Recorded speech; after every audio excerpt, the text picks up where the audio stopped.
পুরুষের তুলনায় মহিলাদের 3 গুণ বেশি সিস্টাইটিস বা ইউটিআই, ইউরিনারি ট্র্যাক্ট ইনফেকশন, মূত্রনালীর সংক্রমণ, এটা পুরুষদের তুলনায় মহিলাদের 3 গুণ বেশি থাকে।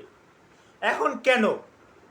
আমিও মানুষ, আমি পুরুষ, আমিও মানুষ, মহিলা সেও মানুষ, তাদের এটা বেশি হওয়ার কারণ কি? সৃষ্টিকর্তা প্রদত্ত মহিলাদের ইউরেথ্রাটা ছোট এবং ইউরেথ্রাটা ভ্যাজাইনার ভিতরে থাকে, যোনির ভিতরে থাকে ইউরেথ্রা। কিন্তু পুরুষের অ্যানাটমি কারণগত পুরুষের ইউরেথ্রা প্যানিস বা পুরুষাঙ্গ এর মাথার ছিদ্র, যেটা ইউরেথ্রা লরিফিস, এখানে থাকে, যার কারণে পুরুষদের তুলনায় মহিলাদের ইউটিআই বেশি হয়ে থাকে। Thank you all.